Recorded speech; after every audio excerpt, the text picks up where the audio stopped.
Hola, ¿cómo están?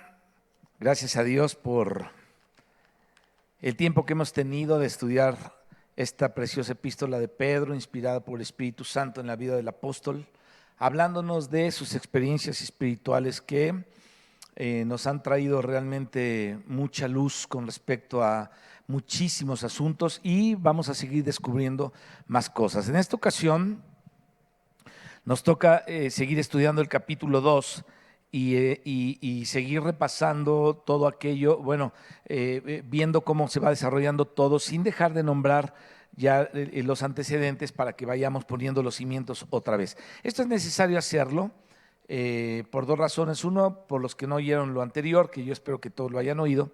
Y segundo, para poder ver sobre qué estamos sustentando todo lo que el apóstol Pedro va avanzando en su epístola por medio del Espíritu del Señor, que es quien habló en él.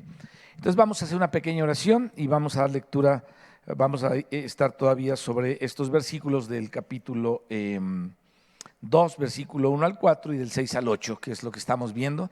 Vamos a terminar de ver todo esto que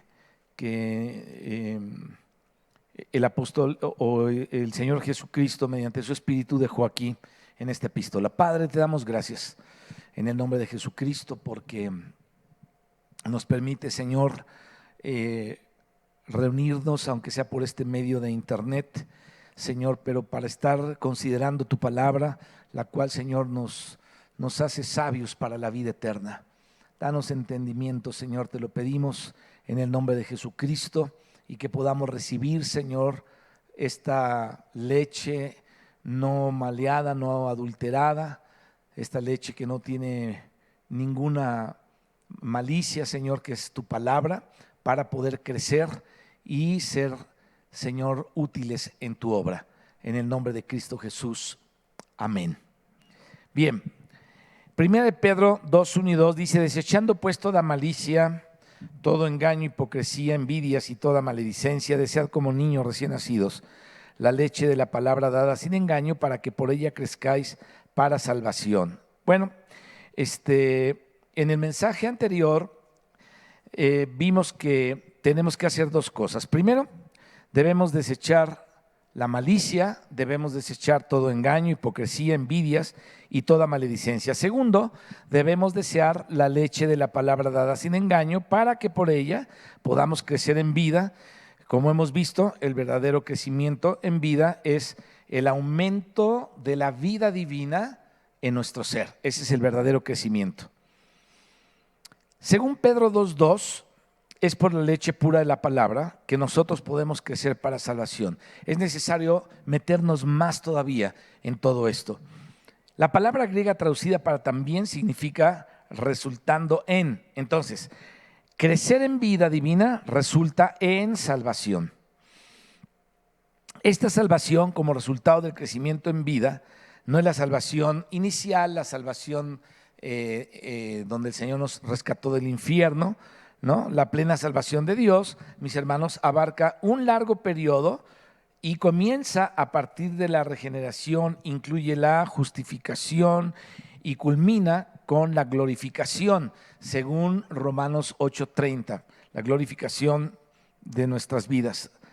En el momento en que nosotros fuimos regenerados por el Espíritu de Dios, como lo dice el Evangelio de Juan, cuando Jesucristo habla de nacer de nuevo, nos damos cuenta que recibimos la salvación inicial. Luego, una vez que recibimos la salvación, necesitamos crecer, como lo estamos viendo, que dice la Escritura, hasta recibir la salvación plena.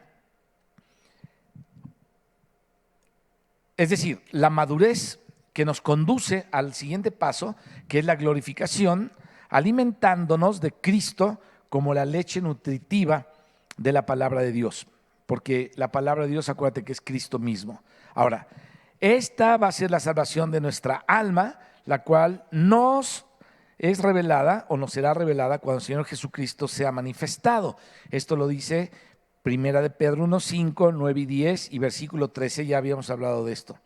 Sin embargo, mis hermanos, según el contexto, esta frase para salvación se refiere directamente a ser edificado como casa espiritual a fin de poder llegar a ser un sacerdocio santo.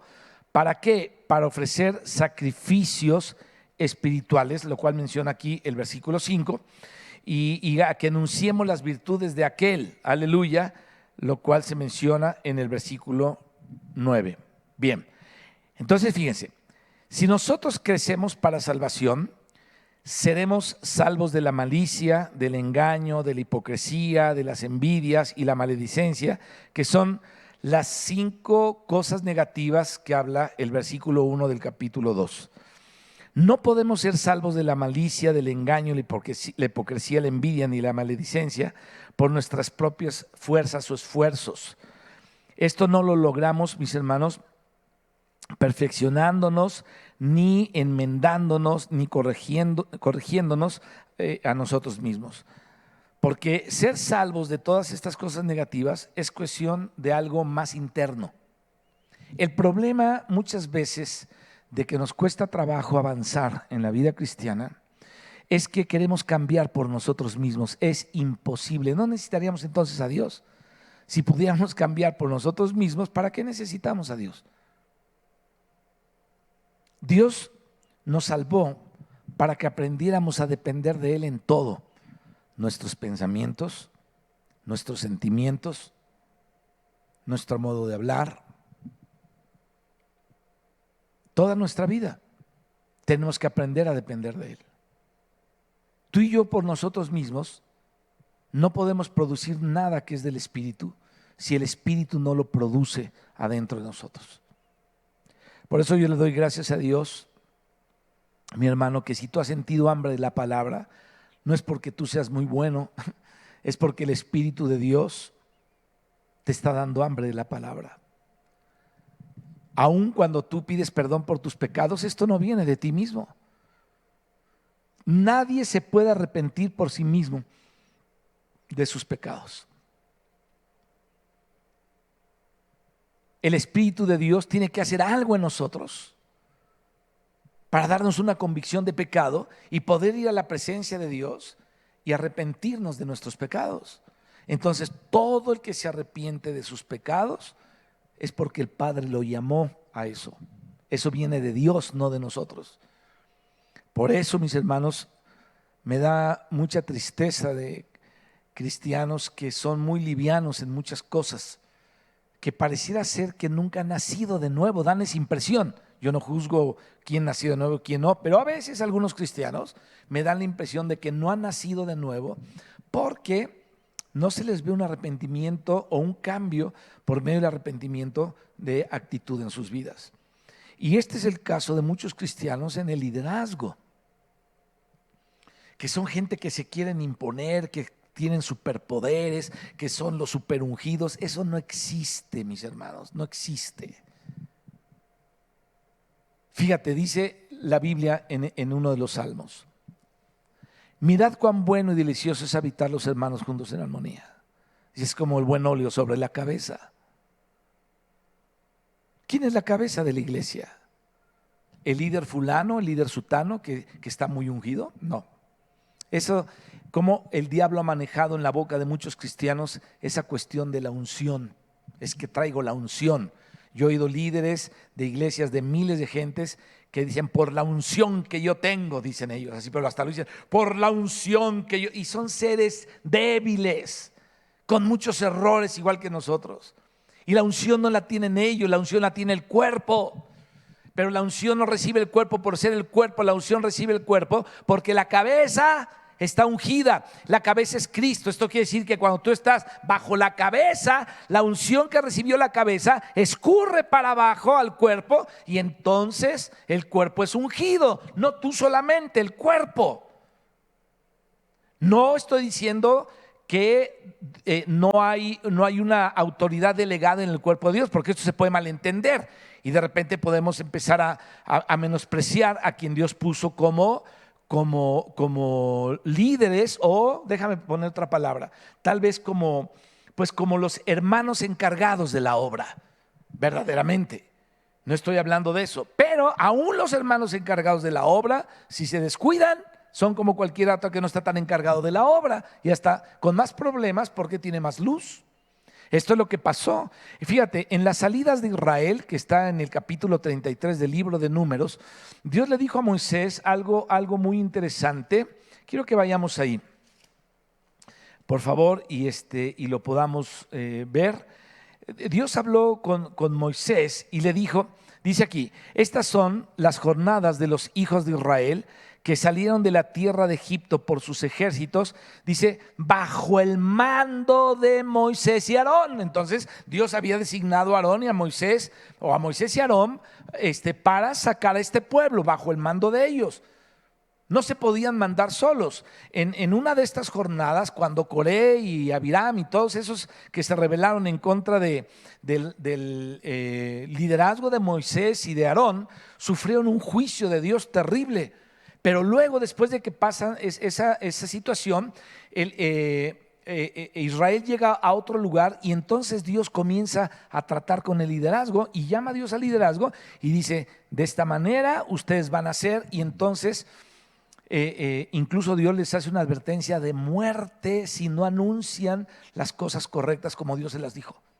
Entonces tú dices, híjole, esto está delicado también. Entonces Dios habla con aquellos que están dependiendo del liderazgo que Dios levantó, y Dios habla con el liderazgo que Él levantó.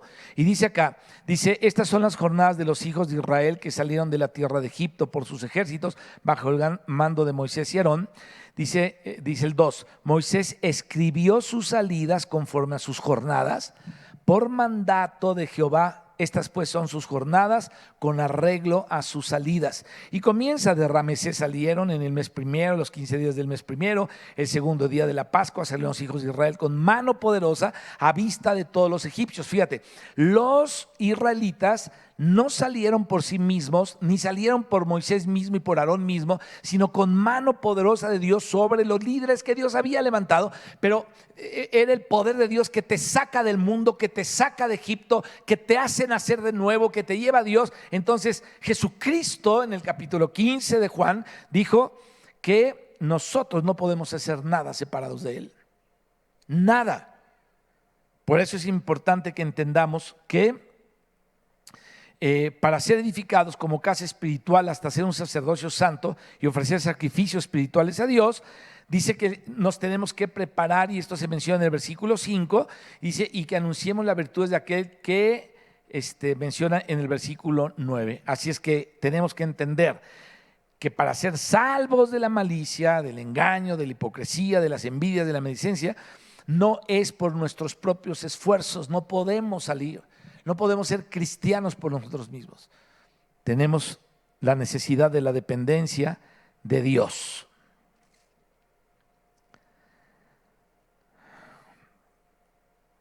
Vamos a suponer, déjame ponerte un ejemplo ahorita que se está hablando de toda esta mortandad y de toda esta bacterias que están, virus que se está multiplicando, y que el peligro tan grande que estamos corriendo. Fíjate, déjame ponerte un ejemplo más o menos con que estamos viviendo. Vamos a suponer que alguien se enferma debido a este virus o a una bacteria, la que tú quieras. Esta bacteria está en la sangre y en todo el organismo, ahí es donde se reproduce. O sea, la bacteria te entra y se empieza a reproducir, o el virus se empieza a reproducir adentro de ti. Ahora, ¿de qué te va a servir tratar de resolver este problema? Por ejemplo, lavando, cuando ya está dentro el virus, lavando a la bacteria, lavándote con jabón o con Fab o con Roma o con Clarasol, ¿no? ¿De qué te va a servir? Lo único que vas a lograr con esto, obviamente, es limpiar la piel, pero no vas a eliminar la bacteria presente en el organismo de esta persona. Esa persona necesita tomar un antibiótico si ha de combatir, obviamente, la bacteria. Además de esto, necesita ingerir alimento nutritivo que nutra su cuerpo físico a fin de sanarse rápido o de crecer. Ahora, este crecimiento le va a ayudar a sanarse de su enfermedad, es decir, este antibiótico junto con una buena alimentación le va a ayudar a sanarse de la enfermedad. De la misma manera, mis hermanos, a medida que nosotros crecemos para salvación, espontáneamente somos salvos de los gérmenes de la malicia, el engaño, la hipocresía, las envidias, la maledicencia. Qué importante es entender eso. ¿Cuántas cosas has querido tú vencer en tu vida que te ha costado tiempo vencerlo y nunca pudiste vencerlo? Muchos quieren vencer la concupiscencia de sus ojos y no pueden. Por más que quieren, voltean los ojos para el otro lado, pero los ojos se les regresan. Otros han querido quitarse el mal genio y empeoran cada vez. Cuando dicen, ya ahora sí no me voy a enojar, al otro día están gritando peor. Y puedes pasarte años tratando de quitar esas cosas. Y después de muchos años, tú empiezas a tener experiencias con el Señor y entonces te das cuenta que de repente ya no te enojas tan fácilmente, que tus ojos ya no se desvían, ni tienes que luchar, porque hay algo adentro de ti que ya te lleva hacia otro lado. Es Dios ayudándote a que ya no tengas un mal genio, a que ya no seas rencoroso, a que tus ojos no estén volteando a donde no deben voltear. Y te das cuenta que ya no estás luchando con eso, sino que simplemente no lo haces. ¿Por qué? Porque has tenido experiencias con Dios. Ahora, por eso es que necesitamos nosotros tener la experiencia con el Señor de comer de Dios, de llenarnos de la leche no adulterada, de la leche sin malicia de Dios, para que esa leche nos vaya haciendo crecer, nos transforme y sirva de antibiótico para quitar todo esa bacteria y ese virus de la malicia, el engaño, la hipocresía, las envidias y la maledicencia. Entonces, en el Señor nosotros podemos recibir esta medicina interior que nos va alejando de todas esas cosas. Así es que la salvación mencionada aquí en el versículo 2 no es la salvación en su etapa inicial, es decir, la salvación de tus pecados y que eres salvo del infierno, sino corresponde a la etapa progresiva de la salvación, que esa salvación va creciendo y nos va preparando para la plena salvación de aquel día, según lo que dice Pedro aquí, ¿no? Es decir, es una etapa de transformación. Por tanto, es correcto, mis hermanos, que pensemos que este versículo nos está diciendo que necesitamos crecer para experimentar la transformación. Obviamente, ahí no se usa la palabra transformación, pero la salvación mencionada aquí en este versículo verdaderamente implica la transformación. Así pues, la regeneración pertenece a la etapa inicial de la salvación, la transformación a la etapa progresiva de la salvación, la glorificación y la etapa de la consumación. Nosotros no nos hallamos, mis hermanos, en la etapa inicial de la salvación, en la etapa de ni en la etapa de la consumación. Más bien nos encontramos en la etapa progresiva de la salvación, es decir, en la etapa de la transformación. Hace mucho, la vez pasada les hablé del hermano Wayne como uno de los hombres que me bendice su vida, porque es un hombre que está pegado a Dios en muchas cosas, en sus opiniones, su carácter, muchas cosas. Y él me decía una vez que fue a comer a la casa, él me decía, sería una vergüenza para mí que a estas alturas, estando en la cuarta base en un partido de béisbol, obviamente a eso se refería él, pero me estaba hablando una parábola, dice, y yo viniera a ser descalificado y no entrara a home por un descuido. Cuando él me dijo esto, él tenía 92 años de edad, o 90 años por ahí de edad.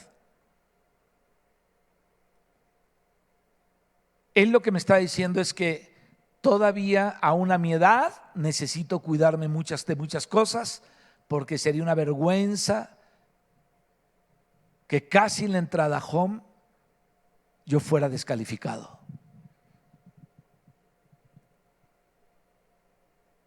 Y qué importante es darnos cuenta que no somos superdotados,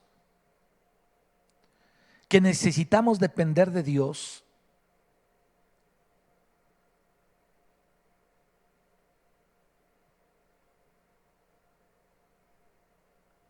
Y necesitamos la vida interior de Dios, aunque tengamos 92 años o 98 años o 70 años. Necesitamos la vida de Dios que nos está renovando, nos está llevando a una situación progresiva para la manifestación, es decir, nos está transformando para la manifestación que viene más adelante. Sin embargo, podemos darnos cuenta entonces que esta regeneración nos lleva a la transformación y no podemos depender de nosotros mismos, porque después de esto viene la glorificación y viene la etapa de la consumación. Entonces, estamos en esta etapa de la transformación. Ahora, la transformación difiere, mis hermanos, de un simple cambio, porque implica un cambio de una forma a otra. Sin embargo, no se trata simplemente de un cambio externo, sino de un cambio interno de naturaleza o de constitución. Por ejemplo, te pone un ejemplo la vez pasada de una persona que está enferma o que se maquilla, ¿no? Y vamos a suponer que está enferma y entonces no tiene un color saludable. Y tal vez esta persona intente mejorar su apariencia y entonces aplica un maquillaje con un cierto colorante en sus mejillas y te decía la vez pasada que así trabajan en las funerarias. Los muertos pálidos les ponen chapitas para que se vean bonitos ahí mientras lo están viendo en sus cajas y procuran hacer el rostro de la persona muerta bonito para que luzca atractivo, lo más atractivo posible. Hoy, mis hermanos, muchos cristianos y gente que cree en otras filosofías es lo que trata de hacer, de ponerse un maquillaje, porque la religión es un maquillaje nada más. Un maquillaje en donde se realizan muchas obras externas que tienen como objetivo reformar el carácter, las cuales son muy similares a los que realizan los que maquillan a los muertos. Este cambio externo es totalmente diferente, pero así transversalmente diferente al que opera en la transformación viva e interna.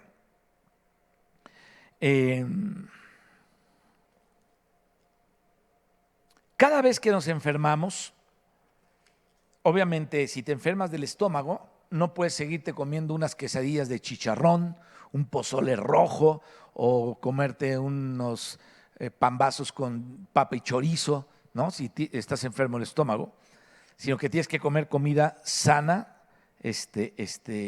Ahora, pero mientras estás enfermo, pues estás todo pálido, los labios a lo mejor los tienes transparentes, no puedes dormir y tienes unas ojeras, etcétera, etcétera. Y cuando tú comienzas a aliviarte de esto, que tomas tu antibiótico correcto y empiezas a comer correctamente como es comer, ya no comes grasas, no comes irritantes, dejas los refrescos a un lado, dejas el pan del otro lado y todos los irritantes y lo que te hace mal, comienzas a recuperarte y entonces ya no hay necesidad de que te pongas maquillaje porque el color en tu rostro está reflejando la salud que tú tienes por adentro. Entonces ya comiste, digeriste, asimilaste alimentos nutritivos y luego estos alimentos llegaron a tus células, a tus fibras, incluso a tu piel y te dan un color saludable y este es un ejemplo de lo que es la transformación. O sea, empieza a comer bien y te empieza a transformar. Pedro aquí nos encarga que deseemos la leche de la palabra dada sin engaño, para que por ella crezcamos para transformación. Bueno, nosotros no crecemos, mis hermanos, para recibir una corrección externa, algún cambio externo, ni alguna mejoría externa. Más bien, crecemos para una transformación interna producida por la vida divina y llevada a cabo por esa vida, por la vida divina. Qué importante es que asimilemos esto. Déjame hablarte de la base de todo crecimiento espiritual, porque para el crecimiento espiritual hay una base. Y entonces, fíjate, el alimento nutritivo produce transformación solo cuando es suministrado a un organismo vivo. Es decir, vamos a suponer que yo preparo algo bien nutritivo, preparo un platillo bien balanceado con sus proteínas, sus vitaminas, todo lo que tenemos que tener ahí, ¿no? En un plato muy nutritivo. Por una parte está la carne, otra parte está tantito arroz salvaje o arroz de ese que no te hace tanto daño, y por otro lado están tus verduras, ¿no? Entonces, tú vienes y se lo das a la mesa, lo untas aquí en la mesa. ¿Sabes qué va a pasar? Pues nada más lo tienes que limpiar porque ya lo ensuciaste. Pero si ese alimento se lo das a un organismo vivo, ¿escucha esto? Entonces le va a hacer bien, lo va a nutrir. Entonces, si tratas de dar alimento a algo inanimado, a algo inorgánico, se va a ensuciar y nada más. ¿Por qué? Porque es imposible que algo inorgánico pueda recibir algún beneficio de la comida nutritiva. De la misma manera, es inútil tratar de alimentar a una persona muerta. Sin duda alguna, mis hermanos, la leche de la palabra dada sin engaño puede alimentarnos y nutrirnos. Sin embargo, esta solamente puede nutrir y alimentar a aquellos que son organismos vivos. Sin la vida no habrá nada en nosotros que coopere o cooperara, no puede haber, con esa nutrición. En el versículo 2 del capítulo 2, Pedro empieza con las palabras: desead como niños recién nacidos. A ver, ahorita, bueno, mis nietos, los mayorcitos, pues ya tienen 9 años, la nena tiene 7, pero tengo una nena de 1 año y medio, otra nieta, y viene otro nietecito en camino. Ya quiero ver a Filemón que nazca. Si me oyes, hijo, así se llamaba tu abuelo, pues ya sabes que se llamaba mi papá, Filemón. Obviamente no le vas a poner así, le vas a poner como tú lo decidas, obviamente. Pero vamos a suponer que tienes un bebé, ¿no?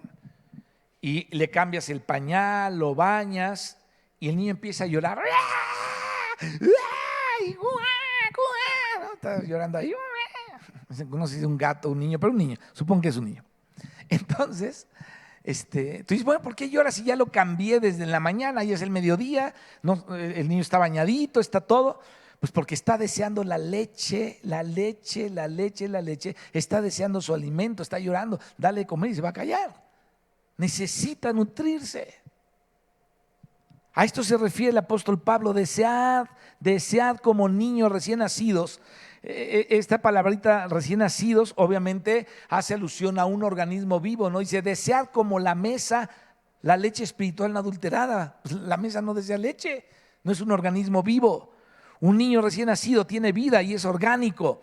Al igual que los niños recién nacidos, nosotros, dice aquí la Escritura, debemos beber la leche de la palabra dada sin engaño. Y entonces la leche nos va a proporcionar una nutrición viva, una nutrición orgánica, una nutrición espontáneamente, que va a mostrar espontáneamente la vida que está en nosotros para crecimiento. Es decir, la vida que está en nosotros va a recibir esta leche espiritual y nos va a ayudar a crecer. Sin embargo, si nosotros no hubiera un elemento vivo y orgánico, entonces esto que recibimos por medio de la regeneración, el alimento contenido en la leche, la palabra, si no tenemos esto que recibimos por medio de la regeneración, no tendría ningún efecto. ¿Por qué? Porque de nuestra parte no habría nada que cooperara con él. Es como cuando tú le hablas a alguien que no le interesan las cosas de Dios y te emocionas y dices: no, mira, es que Cristo murió y resucitó. Y dices: sí, te digo, qué bueno, ¿no? En el versículo 23 del capítulo 1, Pedro dice que fuimos regenerados. Y en el 2:2, él nos exhorta a que seamos como niños recién nacidos que desean la leche. Es decir, ya nacimos de nuevo, ya estamos vivos en el Espíritu.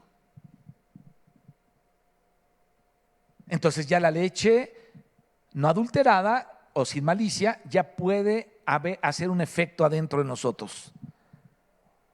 Fíjate, tanto la regeneración mencionada en el capítulo 1:23 como la expresión niños recién nacidos del capítulo 2, versículo 2, aluden a lo mismo, a la regeneración efectuada en virtud de la vida divina. Entonces, esta regeneración provee la base para nuestro crecimiento en vida y para la purificación de nuestro ser interior. Todos tenemos en nosotros, los cristianos, la vida divina que recibimos cuando fuimos regenerados. Y esta es la base de todo el crecimiento espiritual, la vida regenerada que recibimos. Yo me entregué a Cristo hace 44, 45 años y en ese momento recibí esta vida regenerada. Por lo tanto, hay una base por lo cual el alimento espiritual sin malicia me puede a mí servir. Aleluya, porque he nacido de nuevo. Obviamente ese nacimiento de nuevo tiene que venir por parte de Dios. Dios te llama y tú te arrepientes. Es tu decisión si le haces caso o no. Pero es imprescindible que tengamos esta base si hemos de crecer y ser purificados. Luego, dice la Escritura, como niños recién nacidos, debemos desear la leche de la palabra dada sin engaño para que por ella podamos crecer para transformación. Yo te voy a decir una cosa, mi hermano. El Señor me tocó a los 19 años de edad. Y a partir de ahí, mi vida ha tenido una hambre por la palabra inexplicable. O sea, tengo deseos de leer la Biblia. Tengo deseos de comenzar a leer otro libro, deseos de ver qué dice ahí, deseos de por qué está escrito acá otra cosa, deseos de cómo hilar esto con aquello y por qué Dios habló de esta situación. O sea, hay un deseo de esto y apartas un tiempo para ir y entonces llevar a cabo este deseo y te empiezas a nutrir de la palabra. ¿Cuánto necesitamos entender eso? En el versículo 3 del capítulo 2, Pedro añade algo y dice: si es que habéis gustado lo bueno que es el Señor. La versión Reina Valera dice: si es que habéis gustado la benignidad del Señor. Que si no hemos visto que si Dios es bueno, si nos sacó de lo peor. Y aún en la vida cristiana seguimos luchando de repente en unos tiempos con algunas cosas, en otros tiempos con otras, y todavía estamos en la lucha, como decía el hermano Wayne. Estoy ya para entrar a home y no me puedo descuidar porque hay muchas cosas que si me descuido me pueden desviar a esta etapa de mi vida, ¿no? Y ya pues ya hemos envejecido junto con él. El hermano Wayne es anciano, un anciano que ha sido honrado por su trabajo y ha sido honrado por Dios y por la iglesia también, pero pues ya también nosotros estamos ancianos. Nunca pensé eso, pero ya estamos y a lo mejor hasta quién sabe cuánto duremos, no lo sabemos, pero lo que sí es que tenemos que poner atención a todo esto para poder estar nutridos y creciendo en base a lo que gustamos del Señor. Si es que habéis gustado lo bueno que es el Señor o de la benignidad del Señor. Por supuesto que yo gusté de eso y estoy seguro que tú has gustado de la benignidad también del Señor. Así es que escucha esto.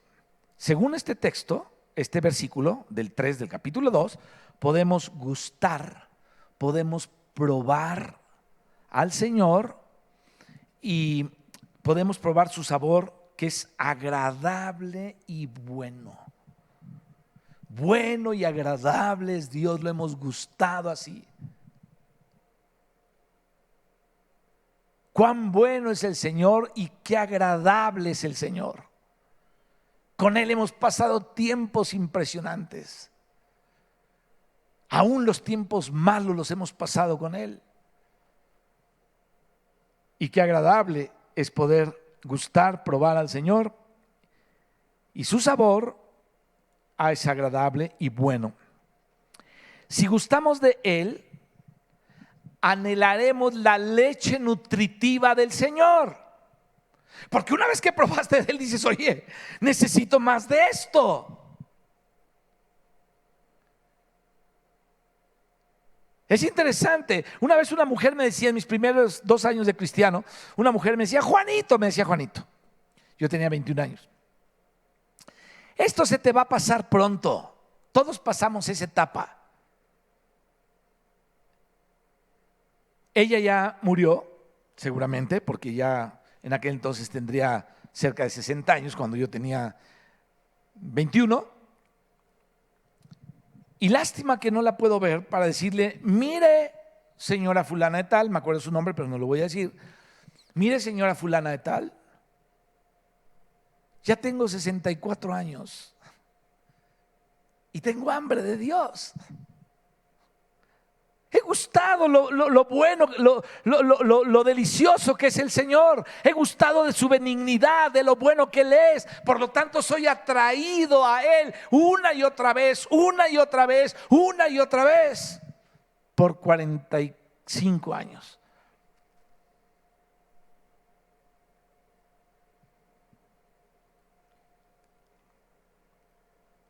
Así es que, como hemos gustado del Señor, entonces anhelaremos la leche nutritiva de su palabra. Y esta palabra traducida bueno en este versículo también significa agradable o bondadoso.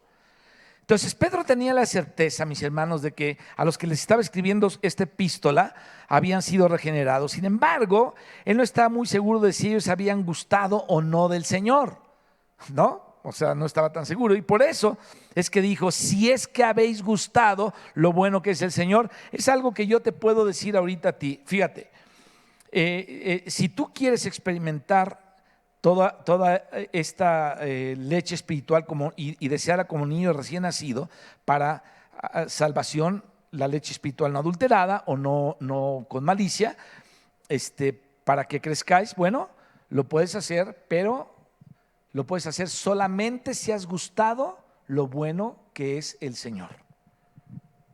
Lo benigno, la benignidad, lo bueno que es Dios. Por eso Pedro, les escribe aquí, les dice, si es que habéis gustado, ¿no? Pero él tenía la certeza de esto, y a pesar de eso les escribió, si es que habéis gustado. Sin duda alguna, mis hermanos, estos creyentes eran recién nacidos,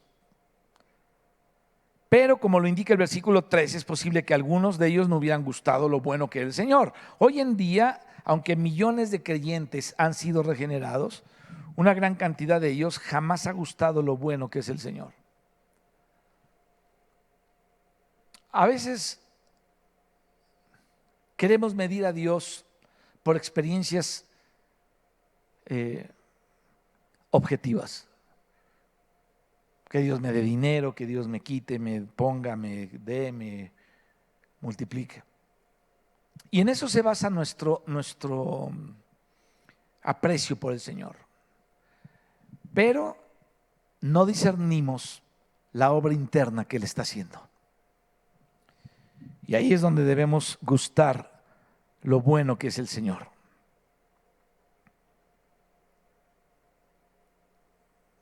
Les voy a dar un ejemplo de cómo es posible que alguien sea regenerado y aún así no haber gustado lo bueno que es el Señor.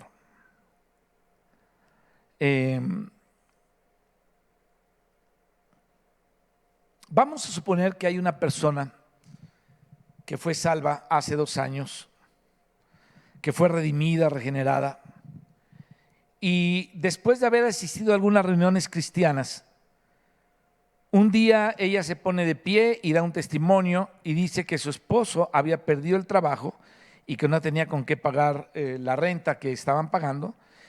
Y dijo además que su hijo se había enfermado y después añadió que había orado al Señor al respecto y finalmente alabó al Señor porque le había dado un mejor trabajo a su esposo y le había provisto un mejor lugar para vivir y había sanado a su hijo.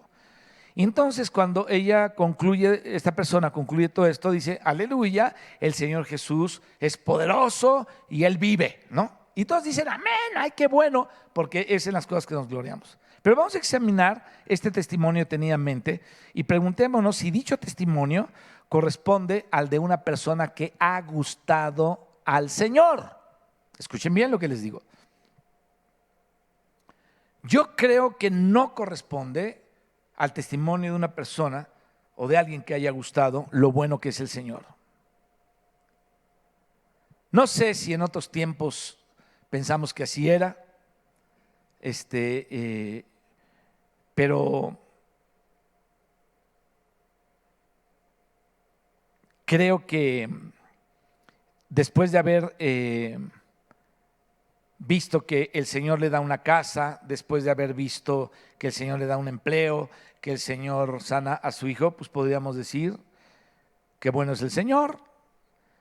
Sin embargo, si bien esta persona habló de la bondad del Señor, este testimonio no corresponde al de una persona que ha gustado lo bueno que es el Señor. ¿Qué tipo de testimonio sería un buen ejemplo de alguien que ha gustado del Señor? Vamos a suponer que esta misma persona testificara más o menos así: mi esposo ha perdido su trabajo, hemos perdido nuestra casa, nuestro hijo está enfermo, tal parece que cuanto más oramos, más aumentan nuestros problemas, pero hermanos y hermanas, yo puedo testificarles que cuanto más difícil se torna la situación, más contenta me siento interiormente. Y dijera ella: a pesar de esta situación, cuánto disfruto yo al Señor. Es un testimonio muy diferente. He experimentado un poco de lo que experimentó Pablo cuando le pidió al Señor que le quitara el aguijón y el Señor se negó a hacerlo, diciéndole que su gracia le era suficiente. El Señor hizo que Pablo disfrutara su gracia, lo puso en un entorno particular para que él pudiera disfrutar de la gracia del Señor, no le quitó el aguijón, así que Pablo por una parte sufría a causa del aguijón, pero por otra experimentaba la gracia del Señor, lo cual lo sustentaba a él. Bueno, en esto que estamos hablando, nos damos cuenta que experimentar al Señor, lo bueno que es el Señor, no implica solamente, porque fíjate, yo he visto que la gente habla de milagros que Dios le hace sin conocer la Biblia. O sea, no conoce a Cristo.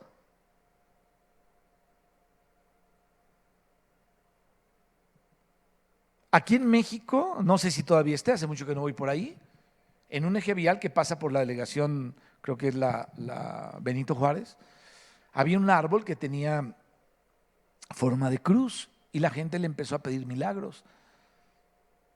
Entonces, yo creo que ya se robaron todo lo que había, porque había corazoncitos de oro, piecitos de oro, manitas de oro, cuerpecitos de oro y muchas cosas ahí colgadas de los milagros que hacían. Yo imagino que en los tiempos que vivimos, pues eso ya el árbol se quedó pelón, y ya le quitaron todos los colguijos que había ahí de oro, pero, porque no he pasado hace mucho por ahí, pero eso, el que hayan recibido ese milagro, no quiere decir que hayan gustado lo bueno que es el Señor. Contemplar la hermosura del Señor, entender la belleza de Cristo. ¿Se dan cuenta? Es diferente. Entonces gustamos al Señor no cuando experimentamos milagros externos, sino cuando somos alimentados interiormente con la vida divina, sin importar la clase de entorno en que nos encontramos o cuáles sean nuestras circunstancias. Podemos ser sustentados por el Señor. Entonces, al igual que el apóstol Pablo, podemos declarar: todo lo puedo en Cristo que me reviste de poder, o en Cristo que me fortalece.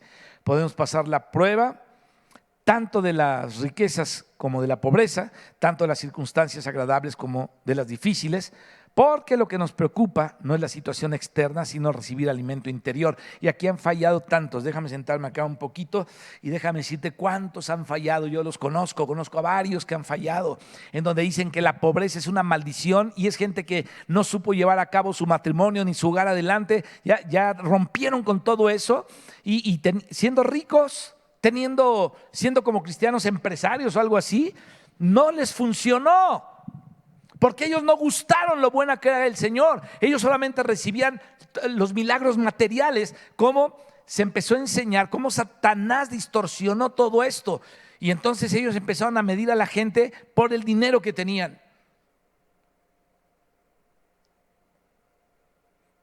Y si te veían pobre, estás bajo maldición del Señor.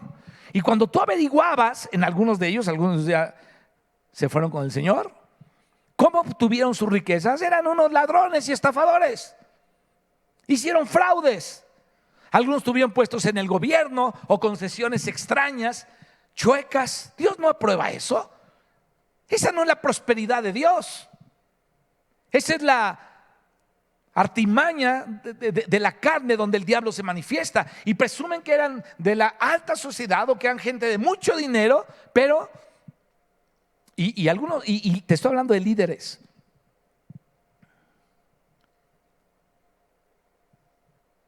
La realidad es que ellos no gustaban lo bueno que era el Señor. Medían a Dios por el dinero y por los milagros que le hacía. Y todo el tiempo querían hacer milagros. Yo declaro, ¿cómo dicen ahora? Son el decreto. Yo declaro, y lanzan decretos acá y allá y todo eso. Todo eso es, hermano, eso es una equivocación. El enemigo ha engañado a muchos. Entonces nos damos cuenta que la Escritura está hablando de otra cosa. Está hablando de gustar a Dios por lo que Él es y por la revelación que tenemos de Él. El Elión, Yahvé Sabaoth, el Dios de Abraham, de Isaac y de Jacob, Jesucristo, hijo de David, hijo de Abraham. O sea, ¿qué revelación tenemos de todo eso?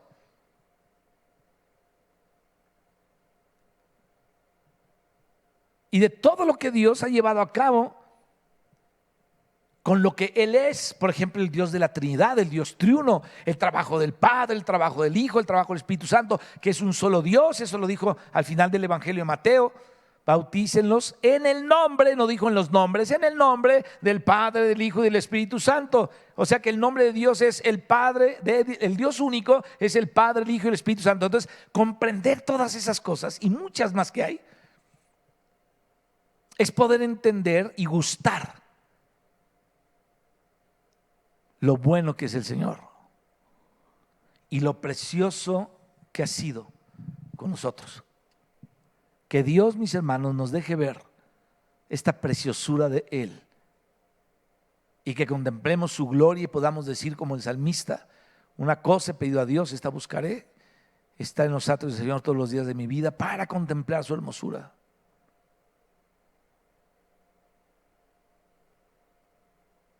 Y gustar lo bueno que es Dios. A esto se refería el apóstol Pedro justamente.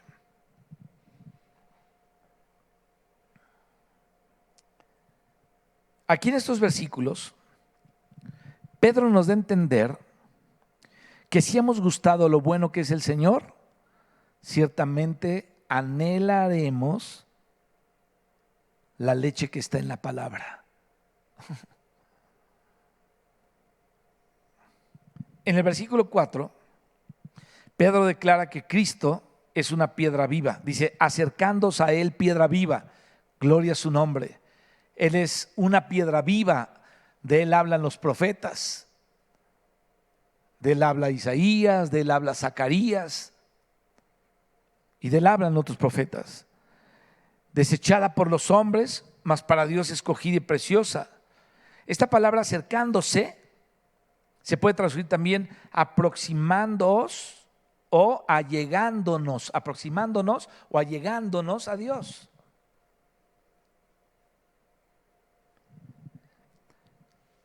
Acabamos de terminar un estudio de Apocalipsis que duramos 1 año y medio, donde vimos muchas cosas.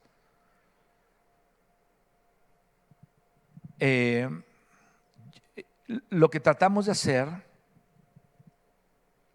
fue respaldar todas las interpretaciones que dimos con la misma escritura. Pero yo les decía a ustedes que hay puntos en los que nunca me voy a poner de acuerdo con otros. Pero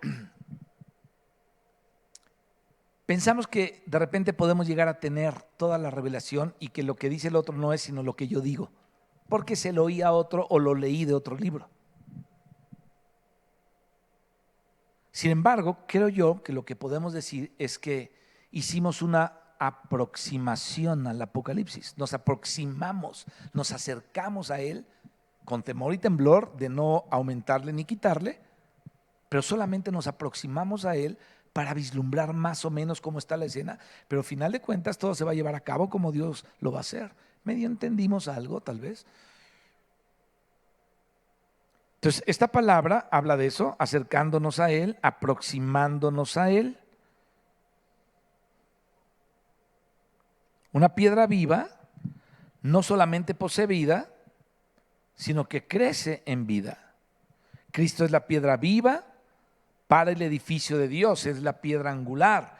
De un lado está Israel, de otro lado está la iglesia, formando, y sobre eso la iglesia está cimentada, Él es la piedra angular. Y aquí Pedro hace un cambio de metáfora después de hablarnos de la simiente, ¿no?, la cual pertenece al reino vegetal.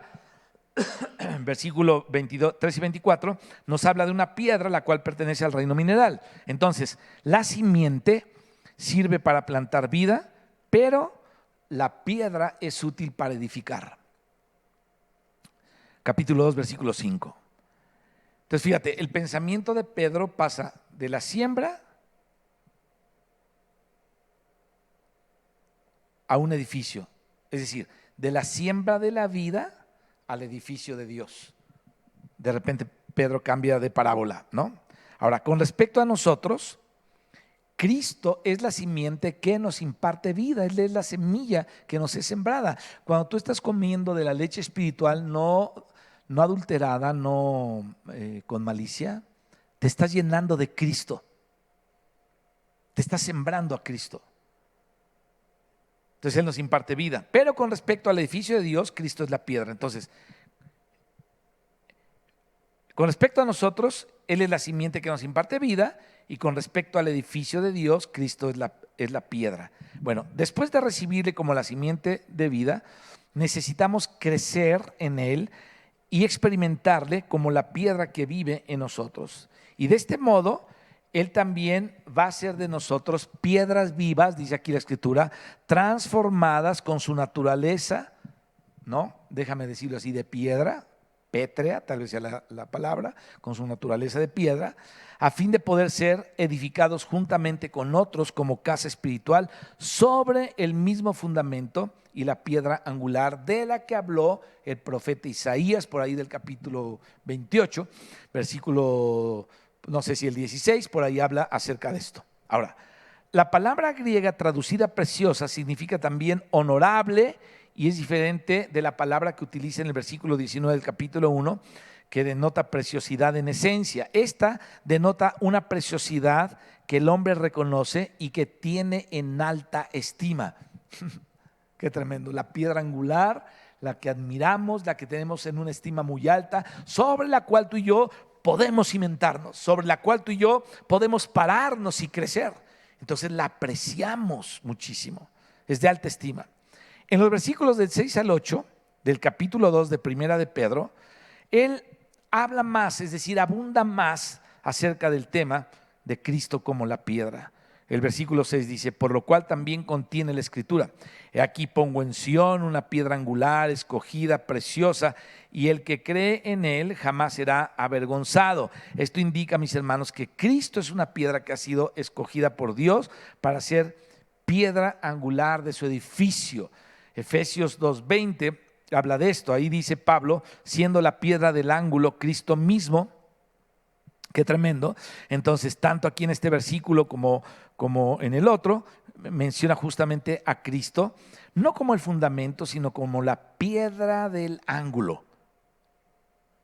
Esto se debe a que lo que se desea resaltar en este pasaje no es el fundamento, sino la piedra del ángulo que une dos muros. O sea, un ángulo, obviamente, un muro acá y otro acá.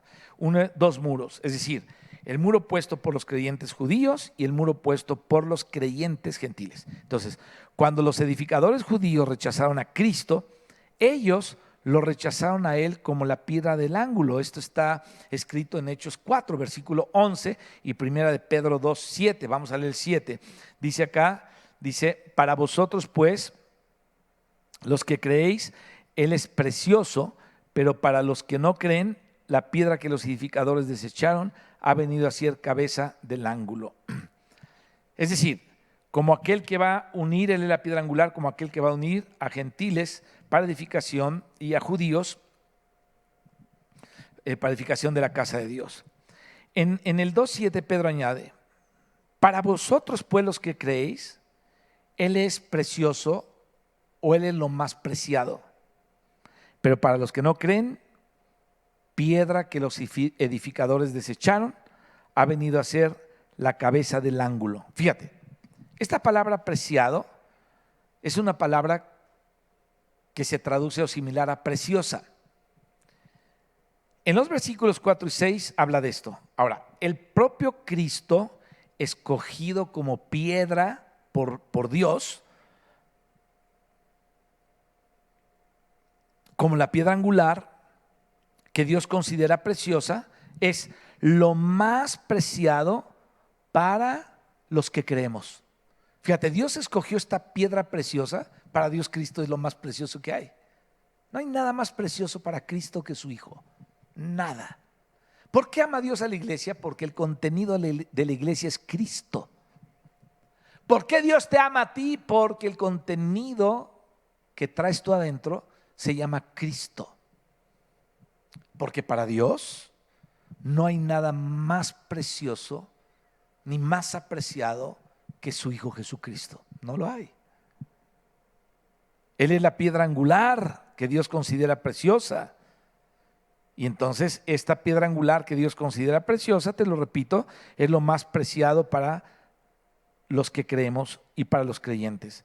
En cambio, para los incrédulos, Él es una piedra rechazada y es una piedra menospreciada. Esta palabra edificadores mencionada aquí en los versículos obviamente se está refiriendo a los líderes del judaísmo.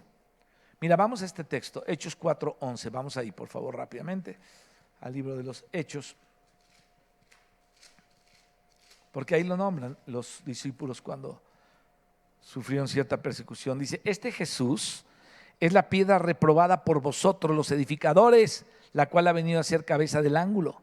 Y ellos están citando el Salmo, un Salmo, el Salmo 118, en donde se está cumpliendo que aquellos que dicen que edifican, desechan a la piedra angular, pero ciertamente para Dios es preciosa y para nosotros los que creemos de gran estima y preciosa también, pero para los otros menospreciada. Entonces, estos edificadores de los que habla aquí el apóstol Pedro, debían de haber edificado la casa de Dios con este fundamento, pero rechazaron totalmente a Cristo. Esto fue algo que el Señor predijo, Mateo 21, 38 al 42. Esta palabra, literalmente, las palabras ha venido a ser, significan, se ha convertido en, es decir, Cristo se convirtió en cabeza del ángulo en la resurrección. Pedro, en sus primeras predicaciones, ya les había anunciado esto a los judíos. Acabamos de leer el texto, Hechos 4, 10 y 11. El versículo 8 dice, y piedra de tropiezo y roca de escándalo, porque tropiezan en la palabra, siendo desobedientes, para lo cual también fueron puestos. Dijera eso.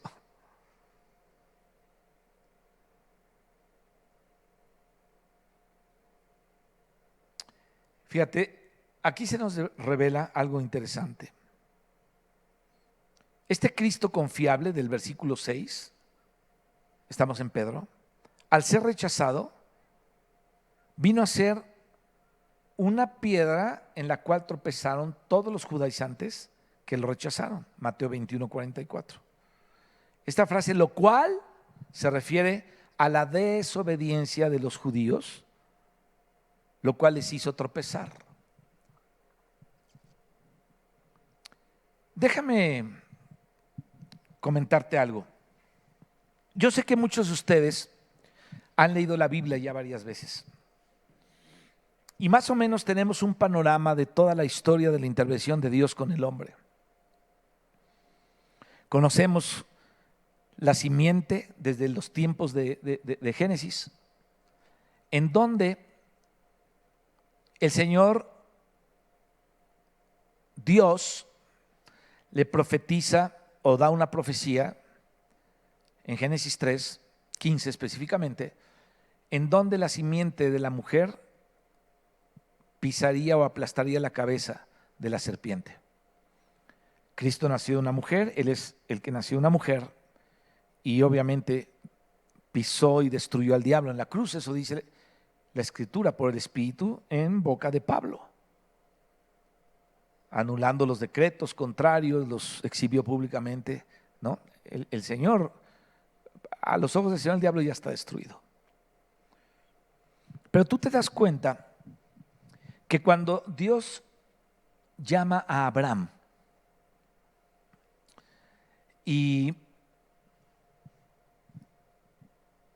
comienza a mostrarle su plan, que le quería dar una tierra para él y su descendencia, que la descendencia de él sería como las estrellas del cielo, que ahí habla de la iglesia, la arena del mar, que es el pueblo de Israel, y que de él saldría una muchedumbre de gentes y que en él serían benditas todas las familias de la tierra.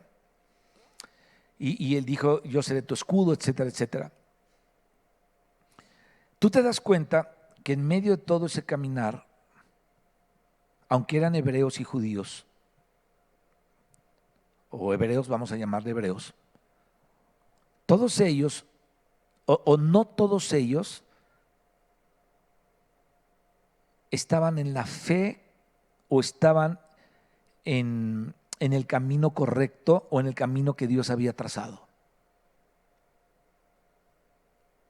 Hubo un Esaú y hubo muchos otros que se desviaron. Si tú lees la historia de los reyes de Israel, cuando se dividió el reino en Judea y en Israel, te vas a dar cuenta que muchos reyes hicieron todo lo chueco, todo lo torcido, todo lo contrario a lo que Dios hablaba. Había unos falsos hebreos o falso pueblo de Dios entre los judíos. Y a veces no hemos comprendido esto, que ya Jesucristo cuando vino acá,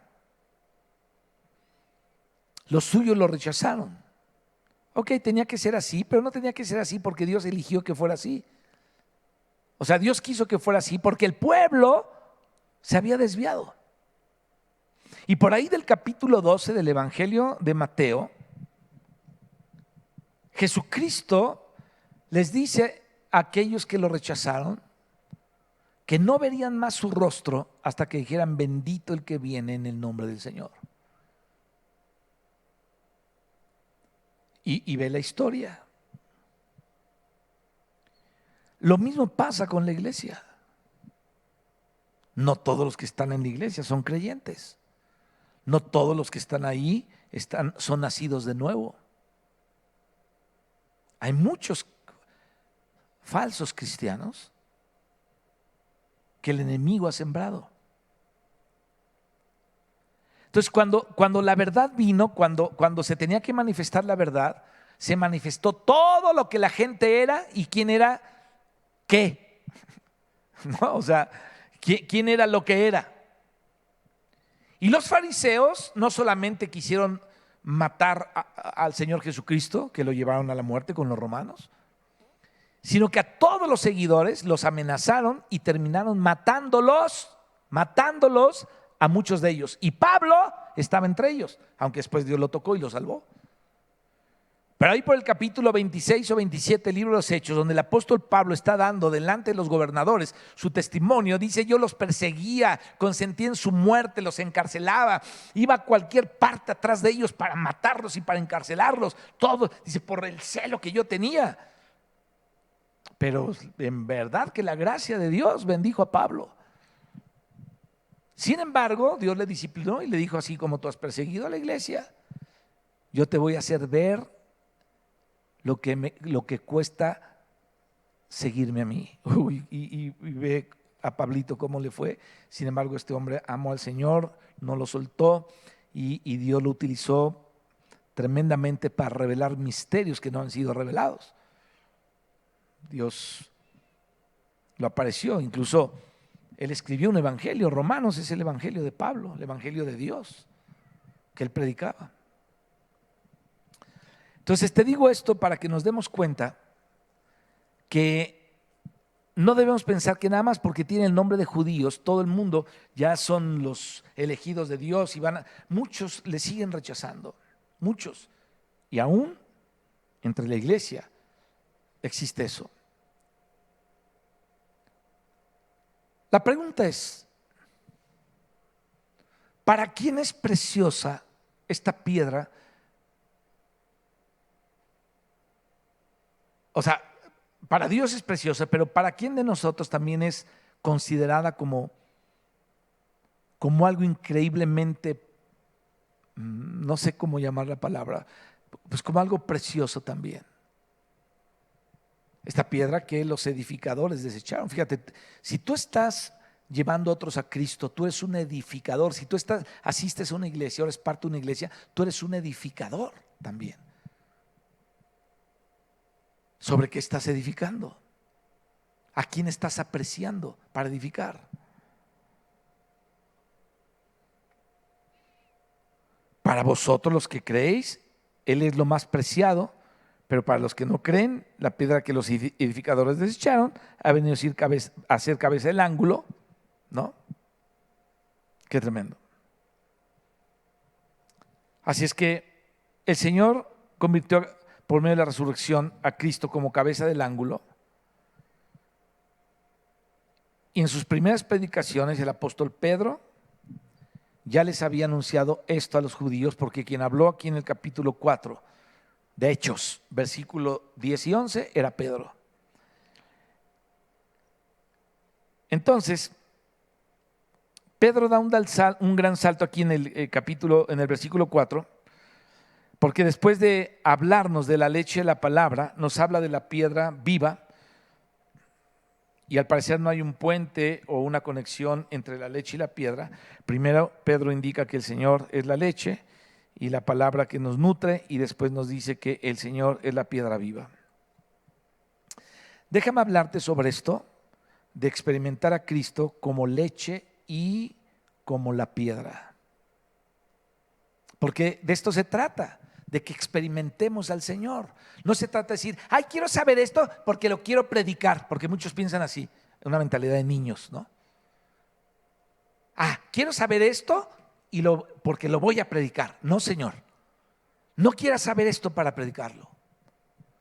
Entendamos esto para experimentarlo y después ya podemos expresarlo.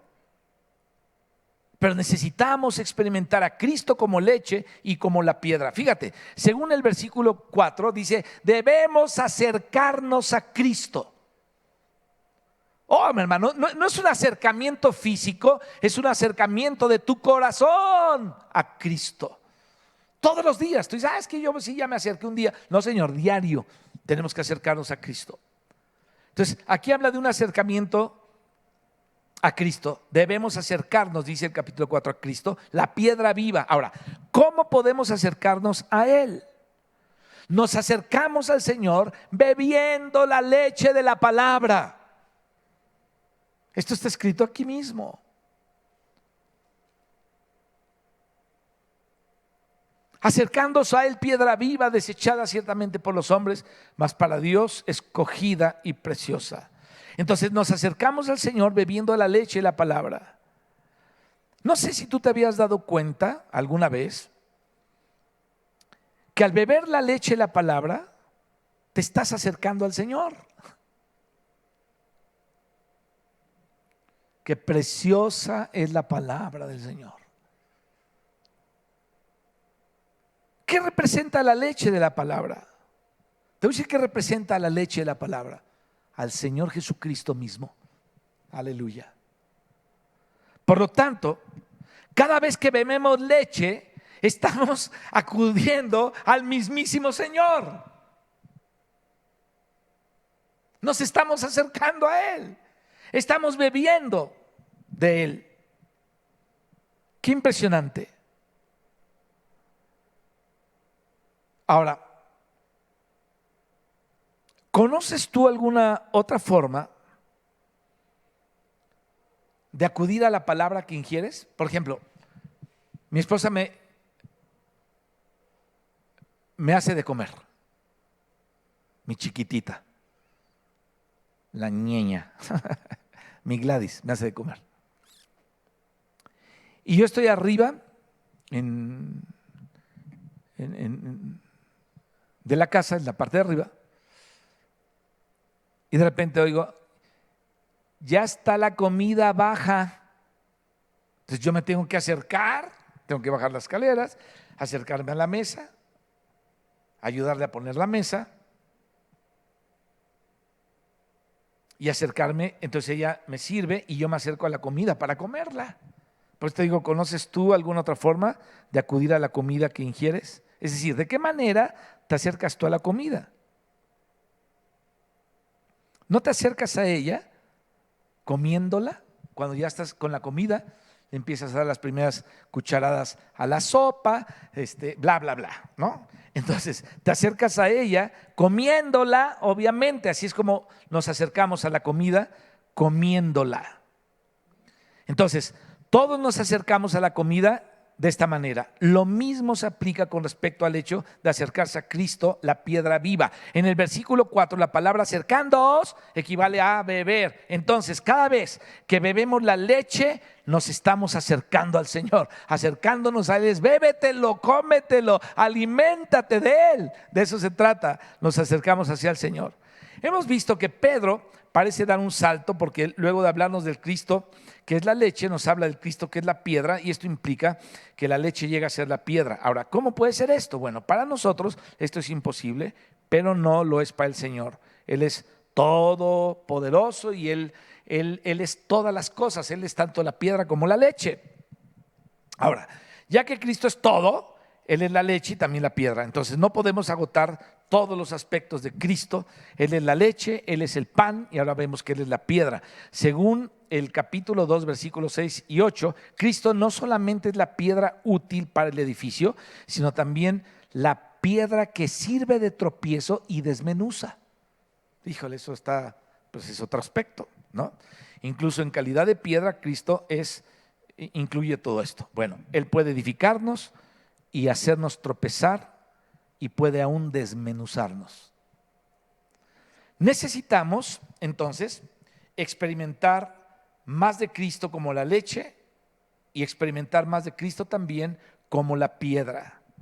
En la mañana debemos beber a Cristo como la leche de la palabra y luego durante el día se va a llevar a cabo en nosotros, por lo que acabamos de leer, en la mañana un proceso de transformación y después por la noche acudiremos a la reunión de la iglesia o a tener comunión con los hermanos en el momento como le hemos hecho siempre en la iglesia, para tener comunión ahí con los santos. Y en esto consiste la edificación, cuando ya tenemos comunión con los santos.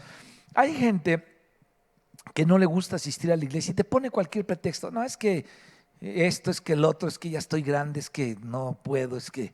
Y siempre ponen pretexto y no asisten. Otros que he visto que llegan tarde, siempre llegan tarde.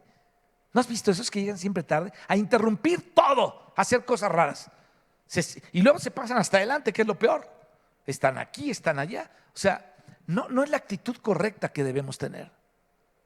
O vienen de hacer una actividad que no es espiritual y se tratan de situar en la iglesia, pero están en otra situación. No sé si vienen de cerrar un negocio o vienen del gimnasio, no sé. Pero debemos darnos cuenta, mis hermanos, que tenemos que tener la actitud correcta para entrar en la iglesia, porque cuando entramos ahí en la iglesia, con los demás hermanos en comunión, es cuando somos las piedras vivas que edifican a los demás. Entonces llegamos en nuestra propia carne, con nuestra propia disquegracia que tenemos, a interrumpir la reunión. Yo he visto aquí entrar hermanos, faltando 15 minutos para terminar la prédica, se sientan a dormir los últimos 15 minutos. No puede ser así, obviamente, ¿no? Bueno, si yo soy una persona que llega tarde, ¿cómo edifico a la iglesia? Sin embargo, si estamos asimilando la transformación que está provocando la leche que comimos en la mañana, en la noche podemos tener comunión con los santos y en esto consiste la edificación. Entonces, aquí vemos que por la mañana Cristo es la leche, por la noche Él llegará a ser la piedra y durante el día la leche efectúa una obra transformadora en nosotros para producir la piedra. Es decir, estamos asimilando lo que leímos en la mañana, anhelamos la reunión con los santos el día en que nos reunimos y llegamos a la hora correcta, porque esto es importante hacerlo, tener la actitud correcta y llegar a la hora correcta. Aquellos que no experimentan a Cristo como leche, tal vez les agrade estar aislados de los demás y obrar de una manera independiente, ¿no? Aunque muchos les hablen por teléfono y les animen y les digan, ay, pues ya lleguen temprano o cumplan con esto, siguen igual exactamente, llegando tarde a las reuniones, ¿no? Así es que cada quien tiene su pretexto, pero déjame decirte, esto no proviene de Dios. Esto justamente no proviene de Dios, proviene de la carne de los que siempre llegan tarde a interrumpir. Entonces tenemos que darnos cuenta de que el Señor es primeramente la leche que nos alimenta, luego al recibir nosotros el alimento contenido en la leche de la palabra, tal como dice acá, se lleva a cabo en nosotros una obra de transformación. Tenemos que decir, Señor, transfórmame, ahorita que voy a leer tu palabra en la mañana, lléname de tu presencia, Señor, quiero beberme la leche espiritual no adulterada, la leche espiritual no con malicia, sino así como tú me la estás dando, Señor, para que haga en mí una transformación. Y entonces podemos llegar a la iglesia, a la reunión, para poder ser piedras vivas, ya con la transformación de lo que bebimos en la mañana. Dios hace ese metabolismo extraño de ser leche, y de los que bebemos la leche nos hace piedras, y esta es la razón por la cual el capítulo 2 primero se menciona la leche y después se menciona la piedra. Así es que, hermanos, pues pongamos atención en todo esto que nos está hablando el apóstol Pedro, y le vamos a dejar hasta acá para después continuar con los versículos que estamos leyendo, que son el capítulo 2, versículo 4, y luego del 6 al 8, porque hay muchas cosas que hablar ahí. Vamos a ver la siguiente vez cómo es que Cristo fue escogido por Dios, y vamos a ver varias claves ahí interesantes de todo esto, y que se afirme más el aprecio que tenemos por esta piedra angular, preciosa piedra escogida por Dios. Aleluya. Padre, te damos gracias por tu palabra. Te damos gracias porque, Señor, Jesucristo fue escogido, Señor, como una piedra preciosa para Él, y que tú nos dices que nos tenemos que acercar a Él, esta piedra viva que los hombres desecharon, pero tú escogiste, Señor, y es preciosa para ti, Padre Santo.